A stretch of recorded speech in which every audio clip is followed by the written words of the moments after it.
islands in the Caribbean are so small, they're not major contributors to greenhouse gas emissions, but they suffer from the impacts of the greenhouse gas emissions. The largest emitter around the Caribbean is really Trinidad and Tobago because it has a petroleum industry. And, but it still emits less than 1% of the total global carbon dioxide emissions. So it's not going to make any major difference. And one of the things that we learned in the last few years is that there have been major impacts from Category 5 hurricanes. There was one in the Bahamas in 2019. 3 years before that, end of 2018, there were 3 Category 5 hurricanes in the Caribbean. So what used to be really 50 years apart, then became 20 years apart, 10 years apart, and is now 5 years apart, where we're getting incredible hurricanes, which are destroying in a few hours, years of GDP. And consequently, we need to make a response. Every year in the Caribbean, there is a hurricane season. So we cannot have everything destroyed and don't build back better and improve standards and so on of how we do things. We can't go every year with our hands out begging for people to put in money. We need to do better. So this is what this project is about. One of the things when you're living on an island is that, or small island developing states, is that essentially all of these cities are in the coastal zone, really and truly. They're in the coastal zone, and therefore suffer from the effects not only of hurricanes but also of sea level rise and so forth. And that's a major thing. So even in Guyana and Suriname and so on, the coastal area is low lying and so forth, and there are major effects on the exposure, since small island developing states have a higher coastline to land area. So virtually around the Caribbean, just about every city is essentially coastal. So one of the things I learned a few years ago was that after I was asked by the Senate of Puerto Rico to come and speak to the Senate because they learned certain things when Puerto Rico was hit by a Category 5 hurricane. And they had no electricity for 3/4 of a year. This was a really surprise to them. That's because, all of the infrastructure is above ground on lampposts with, wires hanging and so forth.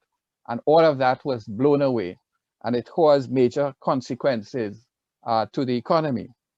So they asked me to come and speak to them about what I thought they should do, because they were going to vote on passing a law to make certain things mandatory.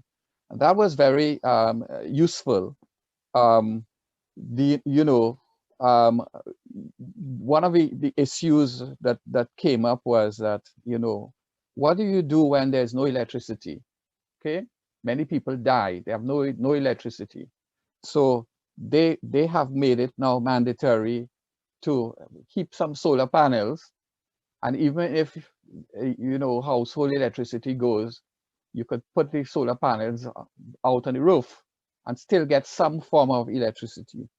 And they said, if you do not have enough money to build your house to the required standards, because tiles and galvanized and roofs blow off when there are, wind speeds of 150 miles an hour, what you will do is that you have to have at least one room in your house in which your family could survive.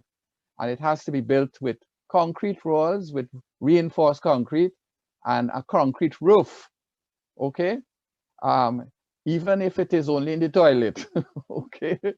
With a concrete roof. That so your family, so the same way that in countries, for example, that have tornadoes, they go down in the basement and they have some water stored and food stored and so on. So this is one of the things that the Caribbean has to do in going forward. And all of this leads to what this project is about: sound urban planning and management. Okay, of not adhering to standards and policies and stuff like this in an uncoordinated way and so forth. And, you know, talking to people and helping them and so forth and coming up with innovative ideas. So Dr. Asad Mohammed is going to talk more about those in detail later on.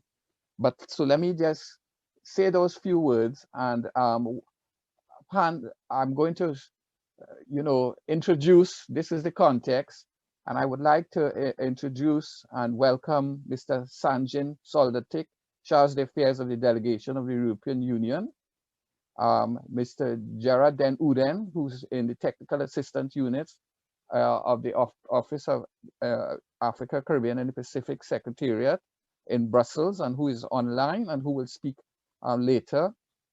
Our main speaker, Dr. Asad Mohammed, who will be the principal investigator in this project.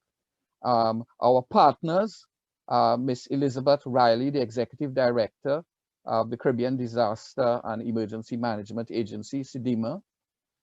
Angelika Namdar, Director and Senior Lecturer, Faculty of Technology and Anton de Com, University of Suriname, who is our other partner. I will then hand over to the next speaker, Angelika Namdar, to give her remarks. Thanks very much. Over to you, Angelika. Thank you, John. Good morning, everyone. Welcome to the launch of our Hit Reset project, as we call it. Especially a warm welcome on behalf of the University of Suriname. John gave a good introduction with regards to the content, so maybe I can put this cooperation into a historic perspective to inform you how we came here. This is my 7th project in the field of spatial and urban planning within the regional cooperation.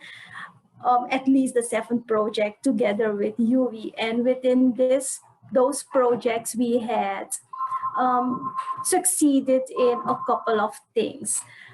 During the last 13 years, we developed different curricula and implemented those into the region, namely the Master of Science program in Urban Planning and Management. We had projects in which we succeeded in capacity building. For example, in our first EduLink project, we gave grants to master students. We had organized trainings for professionals in the region together with partners as UWI, UN Habitat, CDB. We supported the foundation of the Caribbean Planners Association. We established the Caribbean Urban Forum. And while we were working together and doing all those things on our way in pushing and contributing to the sustainable development in the Caribbean, we observed gaps and needs, and we are taking our responsibility to do our parts within the sustainable, together with our partners and stakeholders with regards to the sustainable development in the Caribbean. So we know that it is essential to work on innovative technologies to support resilient settlements on the coastal zones in the Caribbean. And even though we realize that the Caribbean countries are not the major contributors to greenhouse gases, we also realize that we are in the forefront of the impact of climate change, and therefore we are vulnerable, especially since 70% of our population are living in the coastal area and informal settlements. In Suriname, we should consider this percentage much higher. Since most of the settlements in the upper areas, let us say the hinterland of Suriname, are living along or near to the rivers, which are highly vulnerable areas as well. And even though I realize that this project will not solve all our problems and challenges we are facing, I think that within the span of the objectives of contribute awareness and the sound urban planning and management and develop to size tools and models for policymakers, academics, and other stakeholders to build on sustainable development of our nations and our region. So that's why I'm happy that we have this project and that we will work together to work on those tools and models necessary. But as we have planned Asad to go into the different points and strategies which we will follow, I will leave it here. And thank you. Thank you very much for sticking to the time. Okay. Yeah. And I just want to welcome Dr. John Kakule, who I see is online from the Brussels office, because it was really through the European Union, Africa, Caribbean and Pacific project that this project is being sponsored. So thank you very much, Dr. Kakule. Thank you so much, and good morning to all.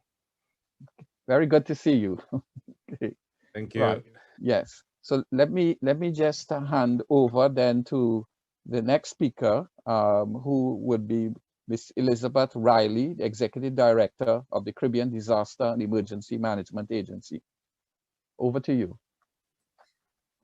Thank you very much, Master of Ceremonies, and good morning to colleagues. And adopting the protocol that's already been established, I must say it's my distinct pleasure to deliver brief remarks today at the launch of the Harnessing Innovative Technologies to Support Resilient Settlements on the Coastal Zones of the Caribbean project.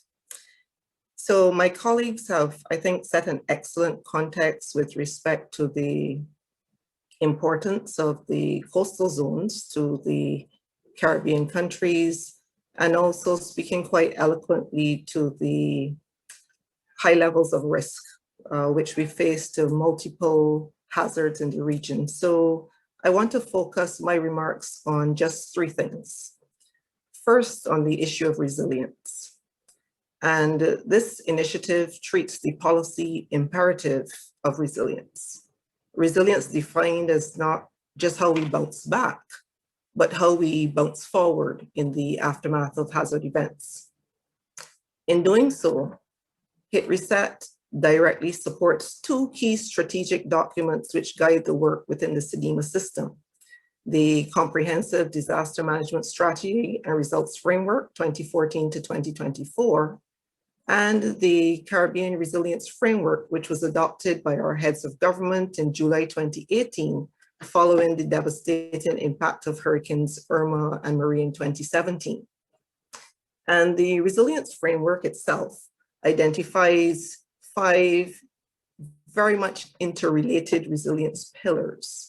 And they speak to social protection for the marginal and the most vulnerable, safeguarding infrastructure, enhancing economic opportunities, environmental protection, as well as operational readiness and recovery.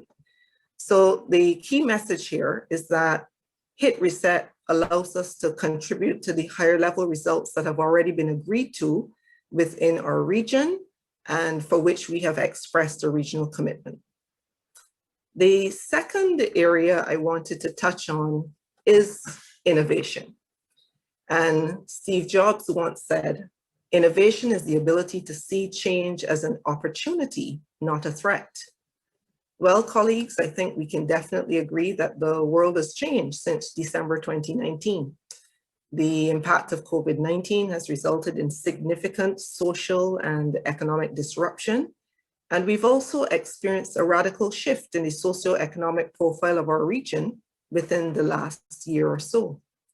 Rising unemployment and underemployment have forced significant percentages of our populations into the category of the vulnerable and the marginal. It has also changed our professional and cultural practices. In the midst of the change, however, there are other parameters which have remained constant. And unfortunately, one of those is that we in the Caribbean continue to live with the risks posed by the multiplicity of hazards which affect our geographical space. La Soufrière in St. Vincent is the most recent reminder. Equally constant is that the changing climate continues to exacerbate hydrometeorological hazards such as drought, tropical cyclones, and severe weather events, and the implications for climate-sensitive sectors such as tourism health, and agriculture remains a reality. But there's also been positive change. We've had the opportunity to reflect on things and to reconsider what we do, how we do it, and why we do it. COVID-19 has also catalyzed the age of digital transformation. And yes, there is a recognition that with a strong enough stimulus, things can change, and this can lead to amazing innovation. So my second key message is that Hit Reset is coming at a time where we have a wonderful coincidence of occurrences. And so by focusing on innovation at a time when we're forced to be innovative, I think it augurs well in terms of potential success for the initiative. And finally, the area of opportunity. And by focusing on one of the key underlying drivers of risk, which is related to development planning and making good decisions with a view to increasing resilience and reducing risk, Hit Reset offers significant opportunities for moving the needle on this particular aspect of resilience building. So in closing, I want to express thanks to the project partners, the University of the West Indies, the Anton de Com University of Suriname, OACPS Research and Innovation Program, and of course to the European Union for its financial support. We welcome the opportunity to collaborate on this new initiative. And I think it is important that the beneficiaries now grasp this opportunity to really explore and exploit the possibilities that Hit Reset will offer. Thank you very much. Thank you very much for those very insightful remarks. I'm going to just hand over to now Mr. Sanjin Soldatic, the Chargé d'Affaires of the Delegation of the European Union to Trinidad and Tobago. And we thank the European Union for really being the major sponsors as indicated. So over to you, Mr. Soldatic. Thank you very much, Professor Agard. I would also like to greet Director Angelika Namdar and Ms. Elizabeth Riley, Executive Director of the Caribbean Disaster and Emergency Management Agency, also all other participants, all ladies and gentlemen. It is with great joy and pride that I would like to congratulate your institutions for being implementers of the project which we are officially launching today and which the EU is proudly financing. The overall objective is to improve well-beings and livelihoods of residents by creating climate-smart and resilient coastal settlements through a sustainable innovation system at the regional and national level. Much has already been said on why we need this project. Let me add few more. Today, over 40% of the global population live near the sea. While being located on the coast has many benefits, it also exposes people and assets to associated hazards. Recent events have demonstrated how devastating these hazards can be. According to preliminary estimates, hurricanes Harvey, Irma, and Maria led to damages of more than $265 billion and 247 deaths, predominantly in coastal areas. There is a robust evidence and a compelling case on the need to enhance coastal resilience. Climate change is a risk multiplier for coastal areas. The estimates go that global mean sea level rise could reach 1 meter by the end of the century in a high emissions scenario, while more recent projections suggest that it will go beyond 2 meters by the end of the century. As risks increase, so will the associated economic, human, environmental costs from extreme events and slow onset changes. Even in the absence of climate change impacts, projections show that due to population growth and urbanization, total flood losses could increase to $52 billion per year by 2050, averaged across 136 of the world's largest coastal cities. climate change impacts across people and places, with developing countries, including small island developing states, being particularly vulnerable. The core challenge for creating coastal resilience is that adaptation measures need to accommodate increasing risk heightened by deep uncertainty in areas with heterogeneous stakeholders with different priorities. Coastal adaptation measures include protecting coastlines from flooding and erosion, building new infrastructure, or retrofitting existing infrastructure. These all have the ability to significantly reduce future costs related to climate change. While hard infrastructure may be the most feasible or cost-effective approach in some contexts, such as highly dense cities, building and maintaining hard infrastructure across all exposed coasts is not financially viable, and in some cases may be technically impossible. Hard infrastructure can also negatively affect biodiversity, coastal ecosystems, and the services they provide, further increasing coastal vulnerability. Finally, the construction of protective infrastructure can create a cycle of coastal development and increased protection. Once structural protection is built, the perception of increased safety can lead to further development in the flood zone, which can have the perverse impact of increasing vulnerability in the longer term. If those deficiencies then fail, the results can be catastrophic. Therefore, in the context of rising risks, there is a need to move beyond a heavy reliance on hard coastal defenses, for example, seawalls, to a more flexible, forward-looking approach. This includes integrating hard infrastructure with nature-based solutions, for example, protection of restoration of coastal ecosystems, new technologies for accommodating flood risks, for example, permeable pavement, and potential managed retreat in some areas. A resilient coastal community is one that is prepared for a range of future scenarios and can adapt to change in a sustainable, integrated, and inclusive way at an acceptable cost. This means adaptation measures need to build in flexibility, take advantage of co-benefits, such as the creation of space for recreation and nature, and involve diverse stakeholders for awareness raising, decision-making, and policy implementation. Ladies and gentlemen, while not all coastal risk can be avoided, well-prepared coastal communities will be better able to adjust to new conditions at lower cost and rapidly bounce back from disasters when they occur.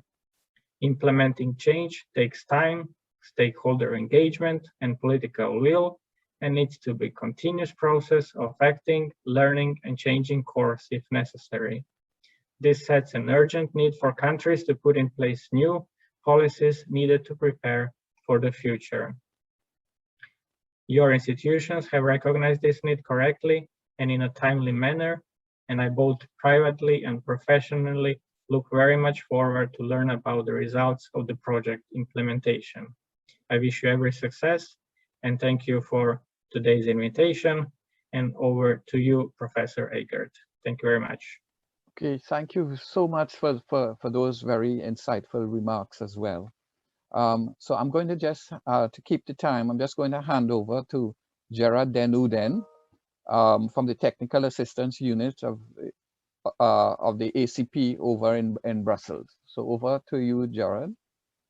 John, good morning. Thank you very much. John, just one point. I thought also that the EU delegation, or sorry, the EU headquarters in Brussels would like to have a short intervention at this moment. If I'm correct. Yes, but I'm going to ask for the intervention after you speak. Okay, okay, as you please. Okay. Yes, from Simona Maria. Okay, thank you very much. I'm going to share, am I allowed to share my screen, Perry?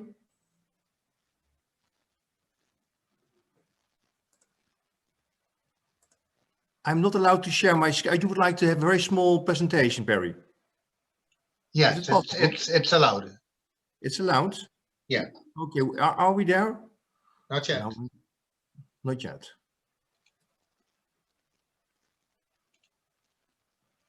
Tell me when I can do something. No, you can go ahead. Oh, But, I can already. Okay, yeah, sorry. but, yeah. I think this is it. I think you can all see it at the moment. Right, you go away because I don't see it here. Yes, here we are. This project has been financed under the ACP Innovation Fund, which in itself is belonging to the OACPS Research Innovation Program. My name is Gerard Denouden. I'm from the Technical Assistance Unit, who is supporting the Organization of African, Caribbean and Pacific States, the OACPS, in the implementation of this program and in the implementation of the fund, as well as in the management of the project. As you can see, this project has been mainly financed by the European Union. To give you a very brief idea about where your project fits in, I'm going to have a very short introduction in the program itself. The OACPS Research Innovation Program, we call the RNI program, is an enormous interest in boosting up the innovation potential in the ACP countries. They stand for the countries in the African, Caribbean and Pacific regions, and also do it in a very inclusive manner, implying the inclusion of all layers of society, where its specific goal is to make sure that the research and environment is open, accessible, and workable for all members of society. And that also the knowledge from research innovation is being used and that is being transferred to those who need the knowledge. And of course, having said so, you cannot live in a world without having the proper conducive research innovation policies. So also our project or our program is looking into the improvement of those three very important elements. And we're doing this by three main instruments. First of all is the ACP Innovation Fund, where we are for here today. Another one is a so-called policy support facilities, where we exactly address policy issues dealing with research innovation at national level. This is an on-demand system. And also we have a website with an enormous interactive platform for all scientists and policymakers and people from NGOs, CSOs, and you name them, to cooperate, to exchange ideas and experiences. If you look at the fund itself, we have had a call, this was in 2019, and we finished in February this year, just about 2 months ago. 8 projects were selected, and each project got a contribution from between 4 and 4.2 million, also the HIT Reset one. The project started between January and March. In the case of the HIT Reset, you start the 1st of January. You are lasting 4 years, and these projects are or have the obligation to work with so-called third parties. This is jargon. What does it mean? The project is going to work with many sub-projects for which is going to organize calls for proposals. Now, and then the third parties is, apart from a financing between the threshold of 150,000 and 400,000 euro, is also to provide them with a lot of technical support in the form of knowledge, coaching, mentoring, etc. And what's also interesting to know is that our program or the fund is having 4 priorities. Now let's go into those 4 priorities, but before, to give an idea of the type of 8 projects we have selected so far, they are per region. There are, for example, 2 in Western Africa. We are dealing with agriculture and general issues. There are ones in Central Africa, also dealing with the environment and some general research innovation issues. If you look at the area of Eastern Africa, it's about agriculture in the Caribbean, where we are today. Both projects, there are 2 projects, also another one is active based from Haiti, dealing with climate change. And there's another one in Pacific, also dealing with climate change. So all this information in front of you can be found on our website. Now go back to the Innovation Fund and look carefully at the priorities which we are having and which you would also like that the projects are addressing these. First of all, there must be an improved access to whatever knowledge there is, digital or not digital, and the use of technologies which may be of use and which should be of use for further development. Another very important priority is there must be a link with what we teach people and what the labor market is demanding. So there should be a match.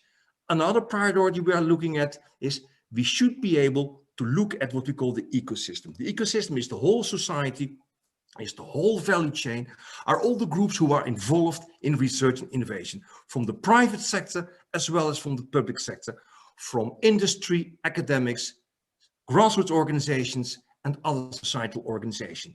There must be a way that knowledge is being produced, used, and taken up.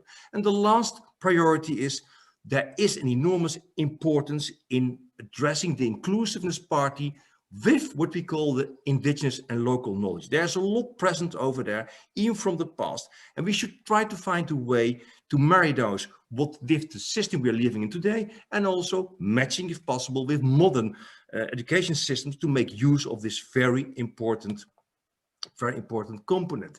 If you see your project, hit reset, it's like a button, you hit reset, wonderful. You are addressing coastal zone areas. And where are you in line, or where are you matching our priorities of the fund? You can see you are looking at 3 of them. You are going to work with digital knowledge. You are going to address the synergies and ecosystems, making sure that policymakers are talking and dialoguing with researchers and societal groups. And you're also looking at what is known at the area. How can we make use of our existing knowledge and use this in the all-inclusive ecosystem? We are very aware that within the climate change concept, which you are addressing and which UE and CDEMA and the Anton de Kom University have a vast experience in. It is true, the sea level rise, as being mentioned by our member of the UN delegation, is indeed going to rise to 1 meter and maybe 2. But those are projections. It can even be much, much worse, which is of course depending on the deglaciation rapidity of the Greenland and Antarctica. They have a vast influence, as well as the ocean currents. You are in an area in the Caribbean, close to the equator, but also you are affected by the hot maritime climate zones. And this combination of different weather patterns or with the climates is, with climate change, you already have expressed or experiencing a lot of weather pattern changes, vast one, you mentioned a couple of them, but on top of that, there are also other man-made islands within the islands situations which are deteriorating your system. And we look, for example, at natural hillside erosions. We're looking at flooding, man-made induced flooding. There are many elements which you are addressing, but what's also important in our program, we are also having our cross-cutting issues where we also address climate change and environment issues are important for our projects, as well as the inclusion of girls and women. And again, here you see 2 red arrows. It means you are tackling all of those. Having said so, we have now put your project in the concept or in the context of the OACPS Research and Innovation Program. Having said so, we know that, and then of course Asad is going to introduce this, your focus will be on urban planning and of coastal urban planning and coastal urban management. But we would like also to make a comment here. We think that your project should also be seen in line with integrated coastal zone management. When we look at the coastal ecosystem, there is the human component, the human ecosystems, the urban areas, as well as the natural ecosystem. And together they form the habitat, the coastal habitat. And the integrated coastal zone management approach, I think, should be addressed by you, should be embraced by you. And of course, the majority of the people are within the coastal zones, but we would like you to take this also in very close consideration. Having said this, there is your project, like we've said in the beginning, you're going to work with third parties, which you call the local innovation projects, all over the CARICOM areas. The small independent development states, the island states, they are in utter need. And what we would like to see, although your project is lasting 4 years, that you make very ample use of the very small time frame you're having in order to address as many of the problems needed in the urban planning, but also to work very closely and strictly with stakeholders. You have had already a couple of projects financed by the EU over the last 10, 15 years. We would like you to take stock of this and move ahead and fast and show impacts and show useful impact and useful technology transfer mechanisms that people can really know or become better prepared for our very sincere future, where sea level is going to rise, and there will be a lot of changes in the natural as well in the man-made environments. And we wish you, of course, very good luck in this. More information about our program can, of course, be seen at this website. Thank you, Professor Agard. Great, thanks very much for those details. And I'm putting everything in a larger context, which is essentially the Sustainable Development Goals. One of them is climate action, which is SDG number 13. But this project fits within another SDG about, urban areas and so on in coastal zone, and that's SDG 11, I believe. So I want to just call on Simona Maria from the European Union to make an intervention. She's from the headquarters. So over to you. Yes, hi, hello everybody. Simona Mari from the European Commission in Brussels, DG International Partnerships. We were called DEFCO and now we are called INTPA, for your information. Yeah. So I'm very happy to assist to the official launch of your project financed by the European Union and implemented directly by the OACPS Secretariat. As Gerard was saying, this project is it's one of the projects that we are now starting under the ACP Innovation Fund. So basically, with this new fund, we would like to strengthen, as you know, innovation ecosystems, along with the implementation of the EU policy goal of open innovation, which means that all stakeholders from the public sector, private sector, academia, research centers, and civil society organizations should all work together. So as you have created this nice consortium, you are now implementing your action through, local call for proposals for selecting innovation projects, and you should replicate this sort of setup, open innovation setup at local level. So include all possible stakeholders, all possible actors from your target groups, so that innovation has more chances to develop, to flourish, etc.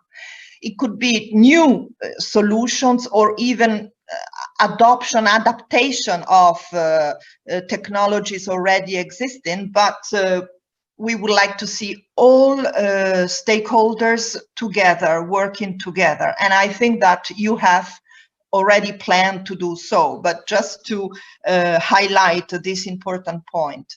Of course, it is also another point, it is really important for you to work with the policy makers and start already thinking about the sustainability of this action in the future. So exit strategy and sustainability, meaning continuation of this, what we want to do now through your consortium, should in one way be thought already from the beginning. What kind of policymakers or bodies would continue what you are going to launch. Another point I read on your project document, you were saying that in terms of policy, there is a regional framework which dates back to 2008 on SDI. As Gerard was saying, this ACP Innovation Fund is the main component of a larger program. And we have another important component, which is called the ACP Policy Support Facility, which means that national governments, as well as regional organizations, may ask for a support to develop their policies, strategies, or even innovation plans in STI. So if you see that there is a need in your region to support, you know, the single countries or even regional organizations in this policy advice, we have also you can call on the possibility to ask for a support under the policy support facility. This is what I wanted to mention, and maybe we can explain this to you better with a presentation and so on. But it's another component, an important component of the same overall program. Okay. Okay, and then of course we would like as much as possible to, I know that 4 years it may be not too long, but to implement, you know, actions really having a meaningful impact for the end beneficiaries and show that we are doing something for them in the end. And so it will be very much important to communicate this, to make the EU visible in all the actions you will implement, and communicate any results, any good thing that can come out of this project. And then I have a final question to you. I don't know whom would like to respond. What is the Earth information system that you are using or going to use in order to help you with forecasting, modeling, and so on? Or have you ever heard about Copernicus? And do you think you would like to access this system? Because we are also working with Copernicus. Okay, so it's all from my side, and I wish you good luck and very good work and success with this important project for the Caribbean. Thank you very much. Thank you very much for those words. And you mentioned all of the right things. We're going to call on you for the policy support. And beyond the policy support, we want to put policy into action, not just say that we have a policy and we're not following the policy. So the action part is very, very important. It's one of the issues that I think the region has dealt with, and worry a lot about the politics. Okay, so I'm just going to leave it at that. I'm not going to dig into it. And also, you mentioned Copernicus. Copernicus, yes. Sorry for my fumble. But there was some training that went on from some technical people on the use of it already as well. So I think there will be a good basis for using that, because they're making information available for free, essentially. Yeah, so which is excellent. And yeah, because in our DG we also deal with this in my unit, actually. So if you want to send me an email with all your questions and needs, I can try and see what we can do for you. For Copernicus. We will call on you. You're warned in advance. Okay. So thanks very much for the details. Let me just move on now to Dr. Asad Mohammed, who is going to dig into some of the details. He is a senior lecturer in the Department of Geomatics, Engineering and Land Management at the University of the West Indies, and he is going to be the principal investigator on this project. So the technical information, he's going to be the lead. So hand over to you, Dr. Mohammed. All right, thank you very much. Thank you very much, Chairman. I'd like to start by sharing greetings with our colleagues from the European delegation in Trinidad and our colleagues from Brussels, both the technical support and the ACP, and our colleagues from the Commission, as well as our partners from CDEMA and AdeKUS, and the many stakeholders who have participated in the meeting. I have some prepared slides. Perry's going to put them up for me, because my internet tends to be a little unstable here. But I'd like to start by saying that many of the issues which we will cover in the slides have been raised by a few people, and I would like to quickly go through some of those while we're on this initial cover slide. And that the first one is that, as noted by Angelika, and that this is part of a collaboration that's been going on for some 15 years, which we are constantly evolving and growing the partnership. And we're very happy that this partnership through a recent Erasmus Plus project has allowed us to get into the Dominican Republic, where we hope to have both activities and projects applying under this project. So that's the first point. John and many of the speakers have touched on some of the technical issues which we need to address in the project, but I would like to start off by emphasizing the first word in our project, and that is harnessing. What I don't think that we're intending to do is to create a whole new set of science. So we started off our project with the concept of harnessing what in many places are shelf technologies, but harnessing them in the context of small island states with the limitations that we have here in both in terms of research, policy development, planning, and implementation. And in a sense, what we really think about as the innovation is how to use existing shelf technologies in many ways that in the particular context of these limitations in the Caribbean.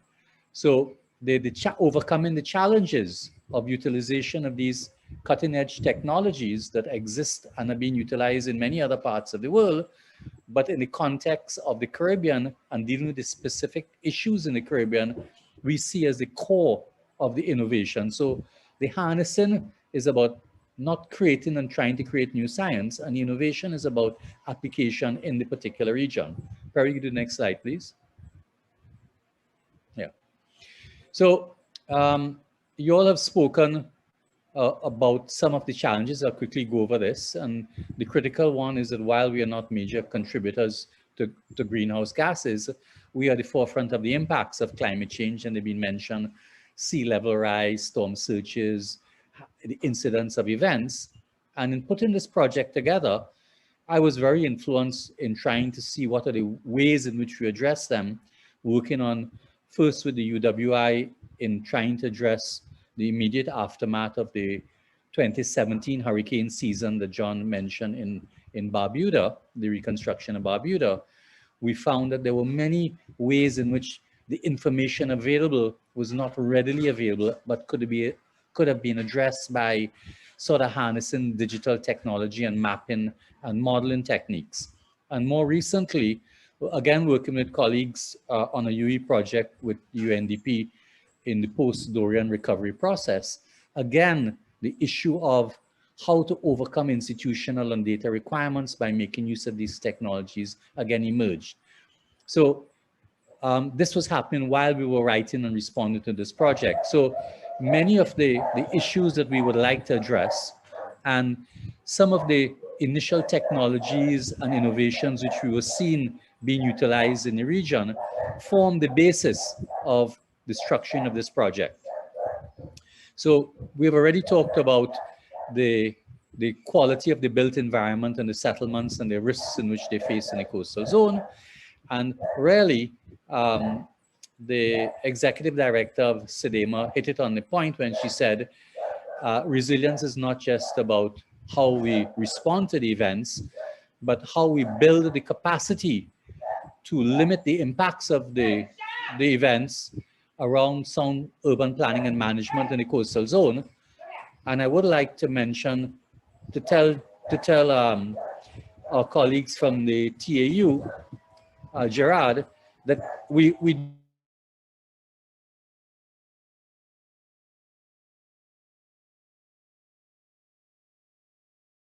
please.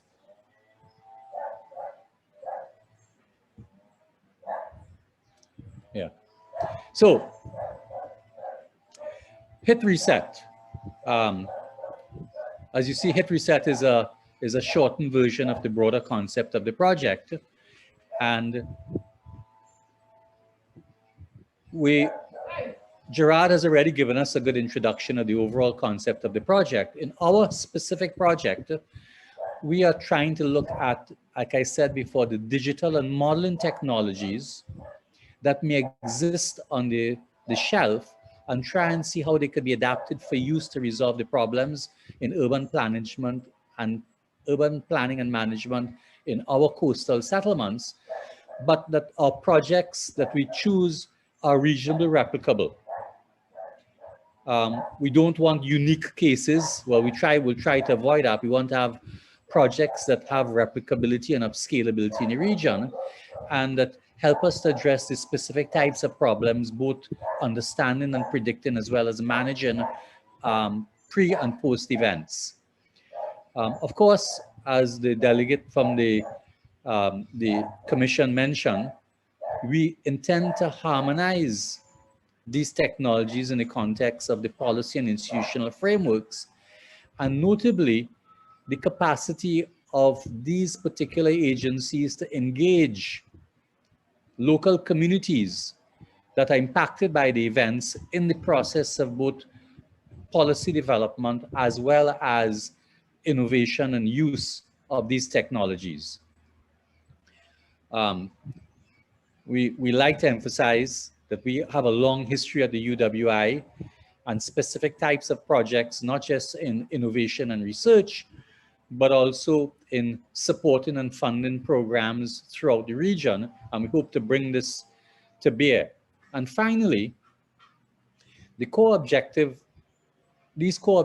we hope, and we are very hesitant to really commit to this because obviously it's a big undertaking, that the activities in this project help to support innovation mechanisms, both at the national and at the regional level, to see about how innovative methodologies can support ongoing policy objectives by government in the specific areas of this particular project, which is around climate smart and resilient coastal communities. This is in harmony with broader project objectives of the university around the development of a capacity around climate smart and resilient development and the institutional support for that. There's a very specific initiative undertaken from the Vice Chancellor's office around building that capacity. Perry, the next slide, please. So, specifically, we have broken our project into two components. One is what we call pilot projects, in which we created, as I mentioned, while we were doing our work in preparing and understanding this and previous work, we had seen existing activities that were ongoing that had started initiatives which needed support to take it to its fruition.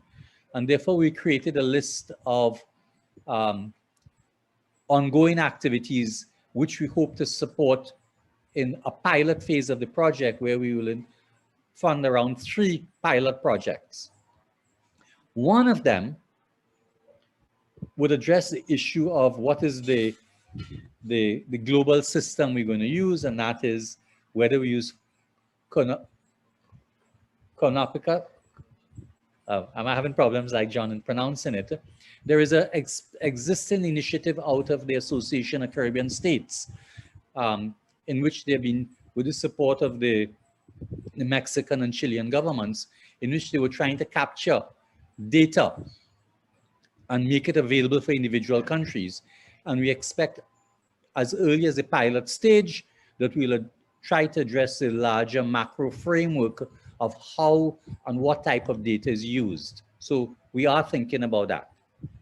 And then the second one, having gotten these few pilot projects going, we hope to use the pilot projects of developing the mechanisms that are sustainable and replicable in terms of supporting innovation and the funding of innovation that will last beyond the life of the project. And then once we get the first set of pilot projects going in phase 1 by the middle of this year, and we've tested and piloted and worked through the mechanisms, we expect to support for another set in an open call in a year's time, another 10 projects. So while Gerard talked about the range of projects from 150 to 400,000, in our particular project, we are supporting slightly smaller projects to get these quote unquote 13 projects done in a range of about 150,000 to 210,000. But there will be flexibility based on the actual applications that come in and their funding requirements. So we are not holding fast to this specific framework. We'll review it based upon the actual proposals that come in. So to summarize this, we have 2 rounds of 2-year projects. These are intended to be 2-year projects. The first set, the pilots, which will be about 3, will start at around the middle of this year, and around the middle of next year, we'll have another round for another 2 years, so they will be finished within the 4 years of the program. We have reviewed the eligibility, and the area of application of all our projects will be in the CARIFORUM countries, and we expect that the lead applicants will come from those CARIFORUM countries, with the exception of Montserrat.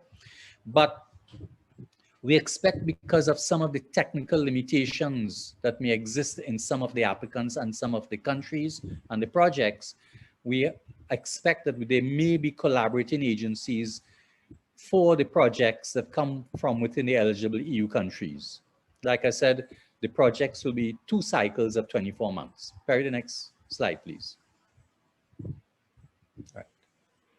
So these are the criteria which we have enunciated in our project and will be used in determining the types of projects that we get. One is we are focused on digital knowledge and the use of the emerging technologies and in modeling. We do want to see how people are doing it right now and what are the local and any indigenous knowledge, which was part of the overall call, to the extent it does exist in supporting the formal systems of practice.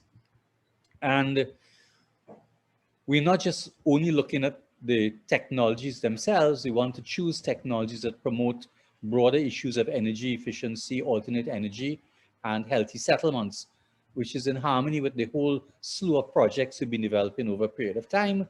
And as John mentioned, we are aligning our projects with the SDGs, and he mentioned 2 specific ones: climate change and SDG 11, which is really the urban SDG. But there's a specific sub-regional action plan for implementing the new urban agenda, which has adapted SDG 11 to the requirements of the Caribbean. And it's not surprising that the issue of disaster resilience and climate change are very high on the agenda of application of SDG 11 to the Caribbean. We want the projects that we choose, like I mentioned before, not to have limited application in one particular country or one particular case. We will be favoring in the choice of those which have broader replicability and sustainability and the potential for scaling up in larger contexts. Inclusive planning, consultative mechanisms, involvement of communities in the development and implementation of technologies is another criteria. And ultimately, we don't want these to sit on a shelf or be a report. We really would like that the results of it are geared towards use and implementation by agencies and policy development capacity at both the national and regional level, and including communities where possible. So it is something that moves it from the idea of science to the idea of technology and use. Next slide, please, Perry. Well, I don't want to go through this here. This is the the initial evaluation tool that we have for choosing the pilot projects.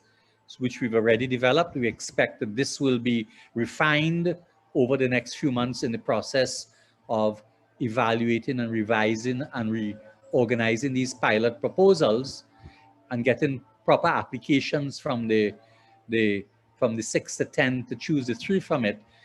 But the methodology, both in terms of the evaluation process, will be refined for use in the larger call. Next slide, please, Perry. Okay, so this is the core information that we presented, and we're hoping that there will be questions that from the stakeholders who we invited here on any specific issues. And we also would expect that if there are any things that have to do with the overall project, that our colleagues from the TAU, Gerard or John Kukule, can also come in and help to respond to any questions that we have.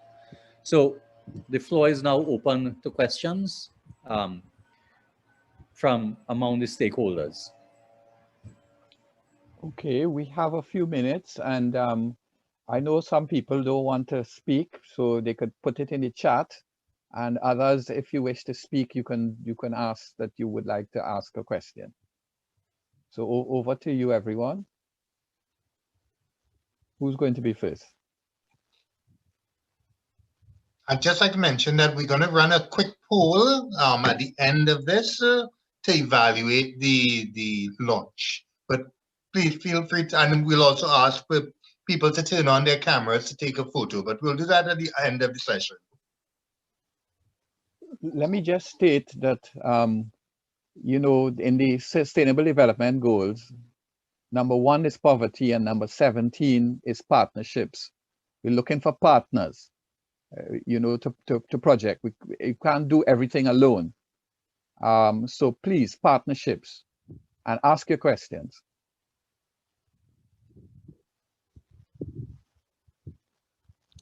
Aracel, please go ahead. Yes, hello everyone again. In the explanation that Asad was giving to us, I saw at the end the thing of the pilot call of proposals. So this year is going to be the thing is working on a pilot of a proposals, and after in the 22 we are going to submit a final proposal.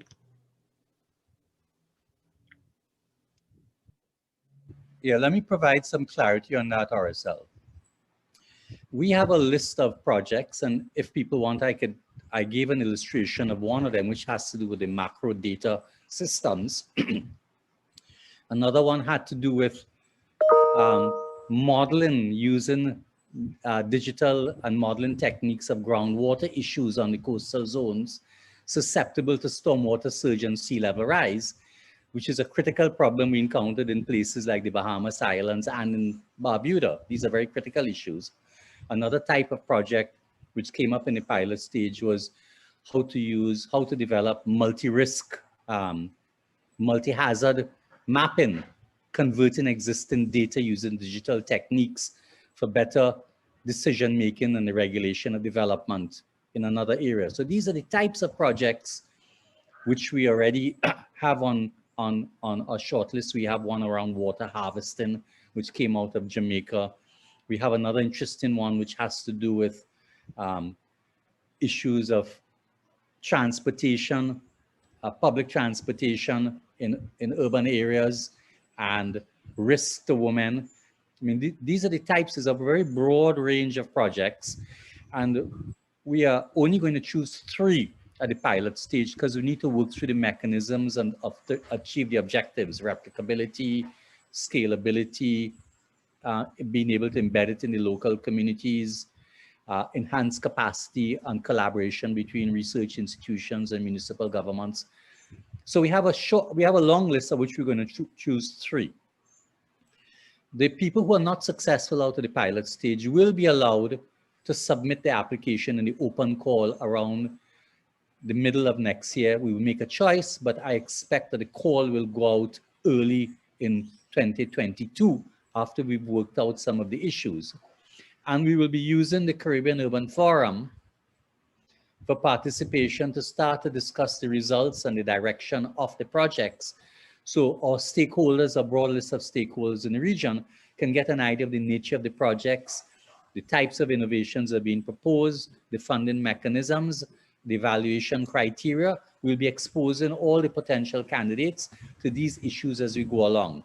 So it will not be like now that you're hearing for the first time. At this Caribbean Urban Forum, we'll have panels to discuss the potential pilot projects, the nature of the innovations, as well as the operation of the program.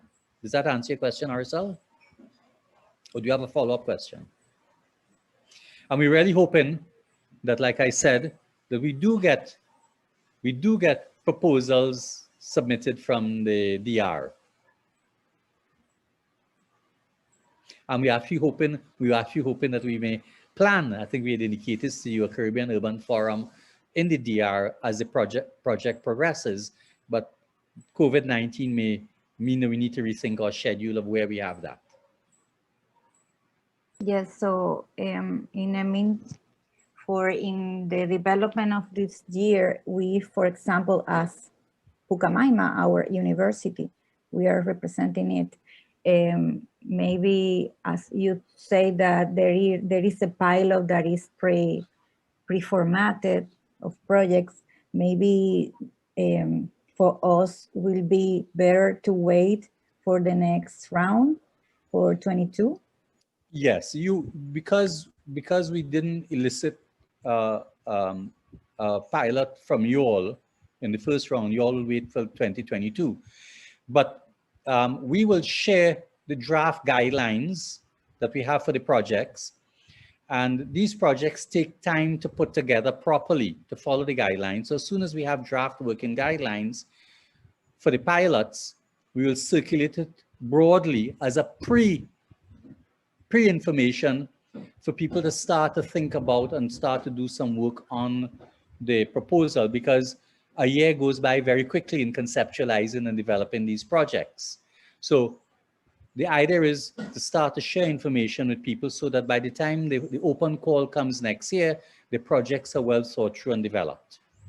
And we'll be sharing our own thinking, and you'll participate in the evolution of our tools, our guidelines, etc. over the next, well, it's not even, well, less than a year now before the open call goes out. There is a text from Ronald Rupnarayan.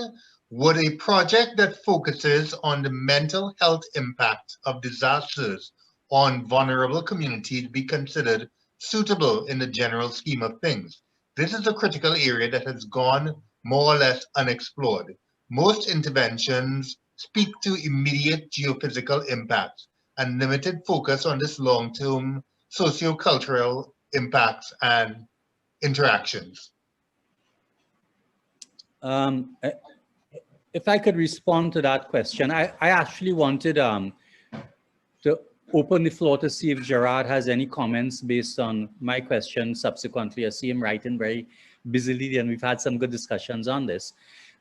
Ronald, Jeremy Colima and Ivan Innes were on the call earlier on, and they will be the first to say that when we hit the ground in the Bahamas, the issue of mental health, not just of people impacted by it, but the people who are responding to the disaster on the ground is a very critical issue.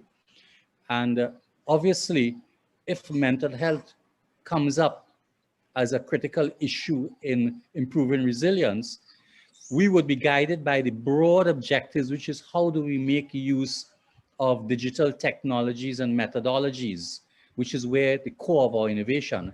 And if those can be, those digital techniques and capture of digital information and modeling can be applied in the use of improving and addressing mental health issues in pre and post-disaster contexts and improve the management and the resilience of our urban areas, yes, we will entertain it in that particular context. We do have, unless Jared needs to intervene, do you need to intervene? Gerard, okay. Right. Okay, we have another question from Cornelius Isaac from the OECS. Would the following qualify for support for the OACS.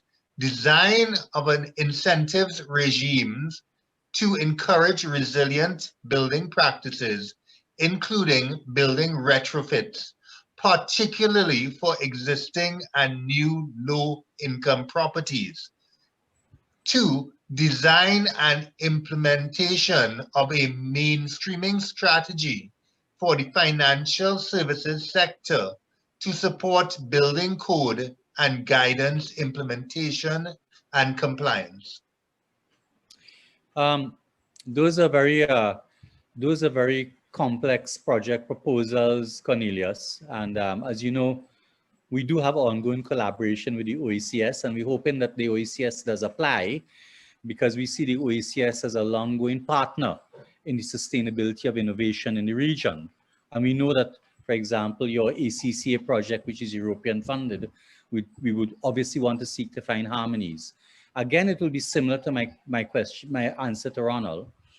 To the extent to which the OACS can make use of digital and mapping techniques and data collection and analysis and modeling techniques that will fast track and make these projects more implementable, then they will fit within the purview of this project. But we'll have to examine to see clearly how those relationships work in terms of harnessing digital techniques for capturing the types of data which will input into policy development, and how the types of modeling analysis will help you to achieve your project objectives.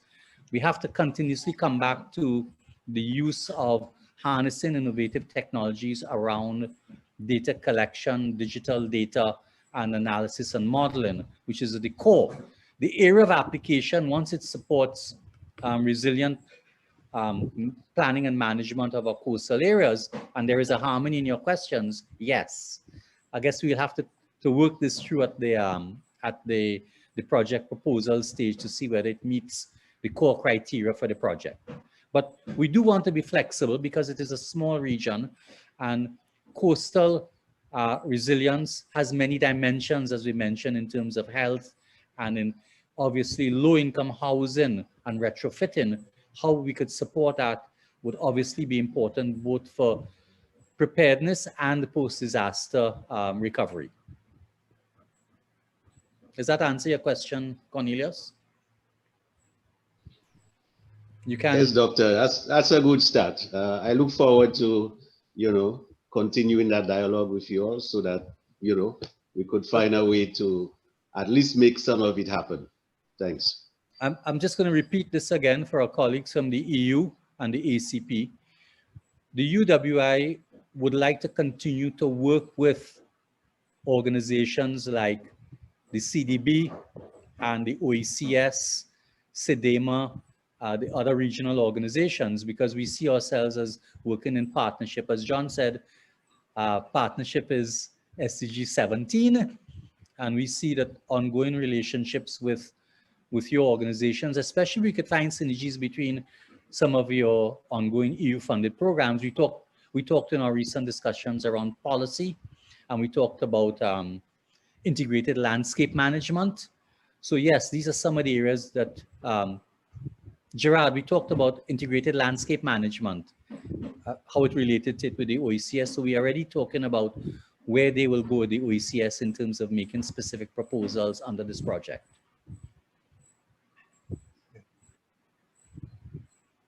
I'm not seeing any more questions, but I'll kindly ask people if they are willing to do a poll, an evaluation poll.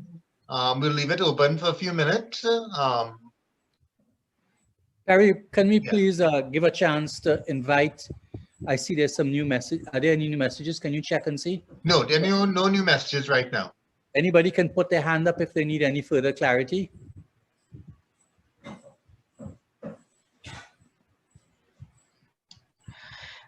May I ask something? Sorry, sure, Simona sure. Again. So I see that you are already receiving some sort of ideas of innovative approaches or possible projects. But I mean, I think, I don't know how you are going to do in practice, but you will have to define, I would suppose, in the guidelines of the call, what are your objectives? What do you want to achieve by sub-granting the money you have received? Part of your grant you will have to redistribute, yes, to local third parties to do what? I mean, you will have to define the broad guideline, the broad objectives in your guidelines, and then select the best proposals to implement the action, your global action. This is the way we see it. What are your thoughts about it? Because yes, please.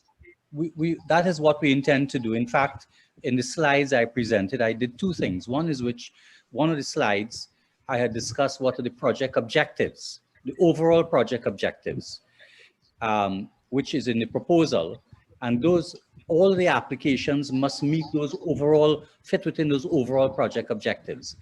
And then another slide I presented was the evaluation criteria, the more specific criteria to see how we would evaluate the proposals that come in to the extent that they meet those objectives. So yes, we are clear on what the overall project is intended to achieve. For example, we would like to fund projects that don't have limited application but are replicable in other areas. We are wanting to fund projects that develop the capacity around harnessing use of techniques, technology, or science, but to make sure it is usable within the particular context of municipal and national planning agencies and can be embedded in those agencies, right? So we just don't want science. We want to see use and application at the level of specific municipalities and national governments actually making use of technologies to improve planning and management of the coastal settlements. So we have some very specific criteria which they must meet. But I'm raising the point of flexibility as somebody raised the issue of mental health. How would that fit? If the overall objective is to strengthen coastal settlements with new technologies or adapted technologies to be, you know, stronger in the face of these negative effects from the climate. Well, would you fit also this on the people affect communities affected by hurricanes? Yes, yes. Yeah, I don't know how many cases there are. Maybe you should also have a look at the statistics. How many cases of people, you know, living in distress after hurricanes or other extreme weather events? I could give you an illustration just off the top of my head. Yeah. We can get some statistics on people living in distress, but if we could spatially coordinate the location of where those are likely to live with the impacts of poor planning or the impacts of storm surge, it gives us better tools to start to deal with how do you address those in the long run. So here you could see, you can take a social phenomena, but spatially map it and to look at the relationship between low income, poor quality housing with a potential impact of another one. So that is the way I see we can make use of spatial technologies and its mapping and modeling to meet the objectives of the projects raised by the OACPS. And there are strong correlations between general socioeconomic conditions and coping capacity of communities and households. So there is an overlay where we could spatially map those and look at where they're located and then look at broader planning and management policy. So I can see some relations, they'll have to be worked out by the applicant. Another point, Mr. Mohammed, you know, you as the leader of this consortium from UWI and the other co-applicants, you have to, you know, redistribute the money. So give financial support to your third parties, best innovative ideas, proposals. At the same time, you also have to provide them with technical support.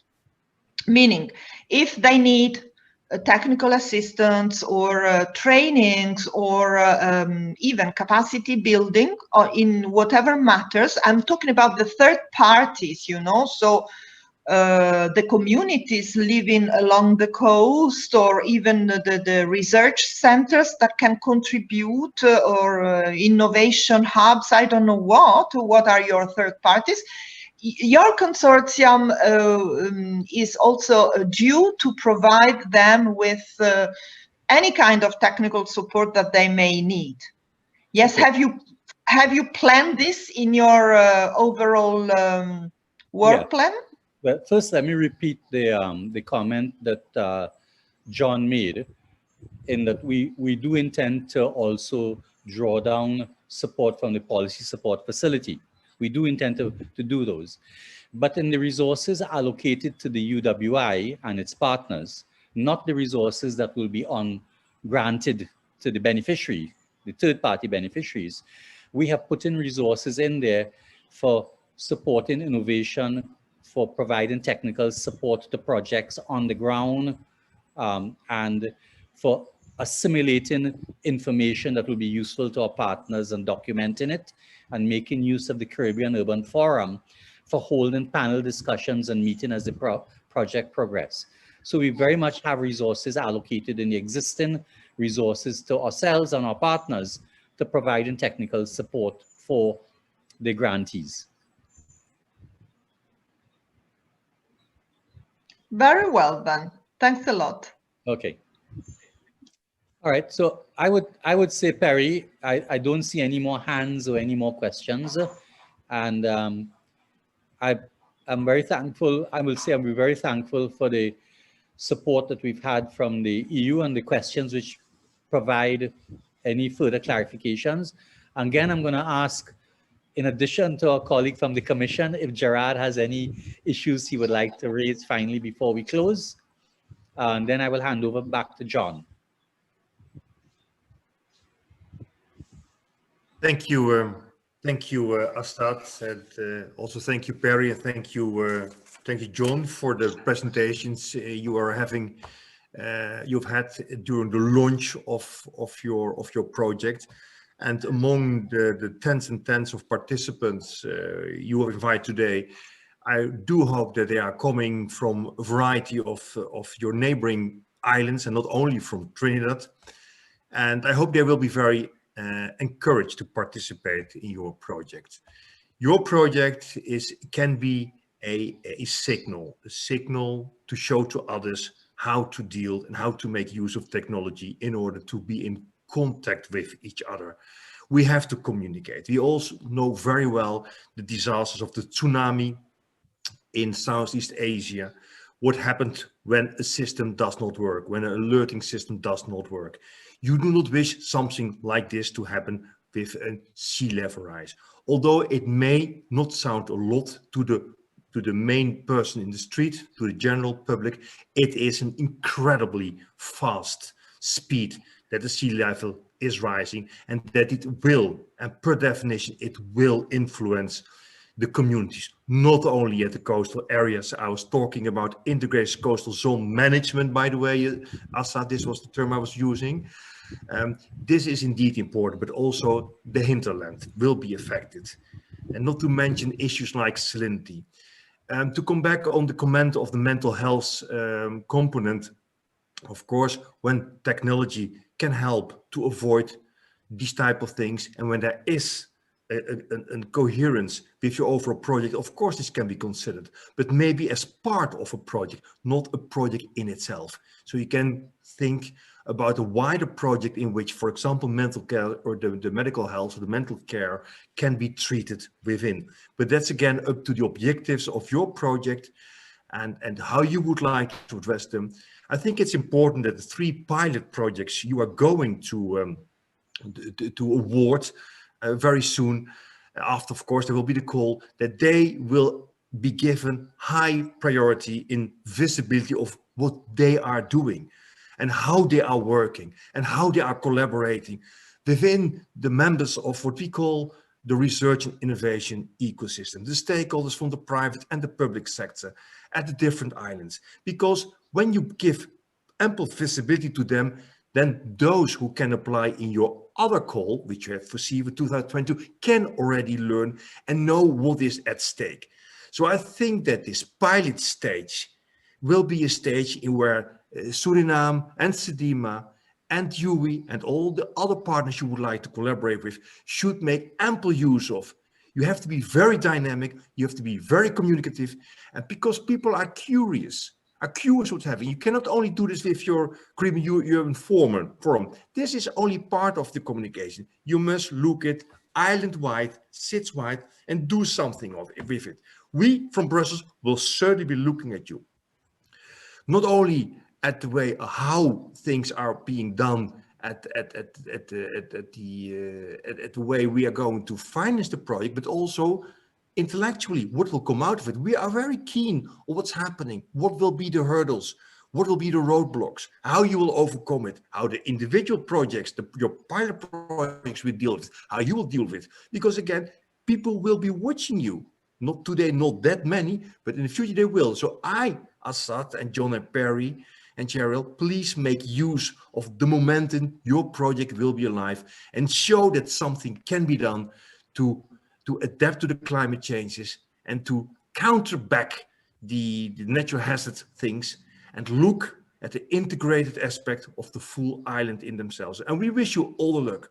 When it comes to the project management issues, I think we will have plenty of opportunities to discuss later in a smaller setting among the consortium members to go into the nitty-gritty of the contract you're having with the OACPS RNI program itself. But for so far, all the best, all the luck, and make it a very interesting and replicable project. Thank you. John, can I just make one quick comment before? Yes, one quick comment. I think we're over time. I know. Angelika mentioned that we have worked on, she mentioned 7. I'm sure there's 7, maybe there are projects in which they will lead. This is our 7. Yeah. So since 2008, we have been collaborating and building networks in the region. And therefore, like I said, we are happy in the last Erasmus project, we finally started to work in the Dominican Republic. Most of the people on this call are not from Trinidad. They're actually from a regional network of governments, multilateral agencies, partners, training institutions, and so on, we've been networking over the last 13 years in the sector. So we are building upon a network of collaboration and joint work together.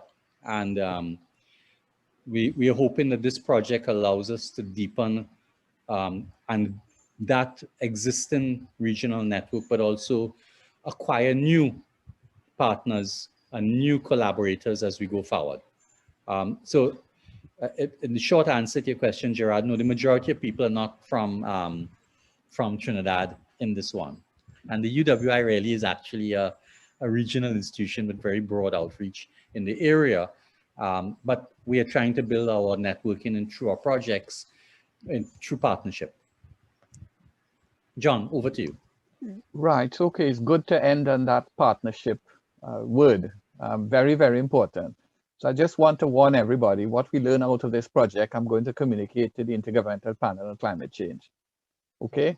Because I happen to be involved in another project writing something in which they selected 50 persons from the Intergovernmental Panel on Climate Change and also the Intergovernmental Panel on Biodiversity and Ecosystem Services to come up with some ideas about how you go from policy to transformative change, in fact.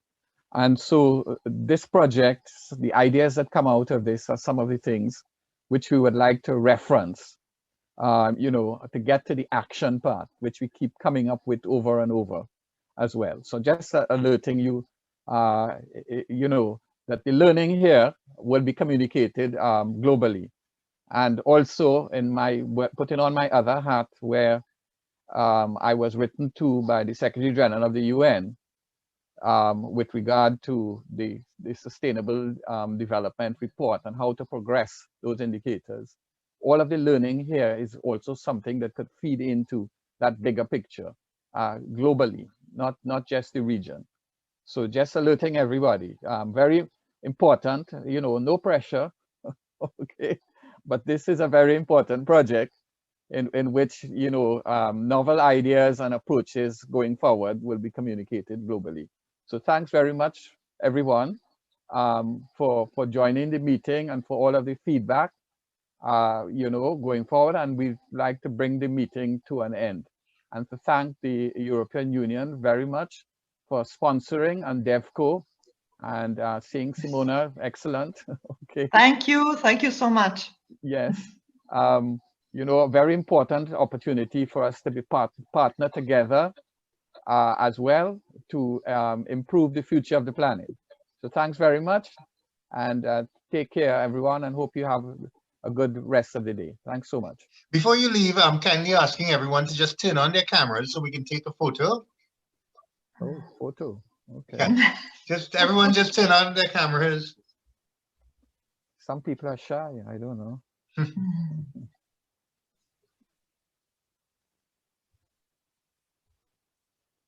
Okay, yes, we almost have everyone.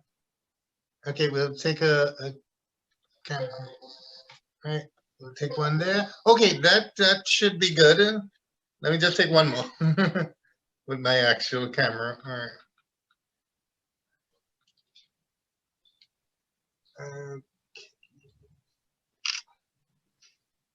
Okay, thank you very much for your attendance, and we look forward to collaborating with you in the future. Goodbye, everyone. Take care and have a good day. Thank you. Bye. Bye. Bye. Bye. Bye. Bye.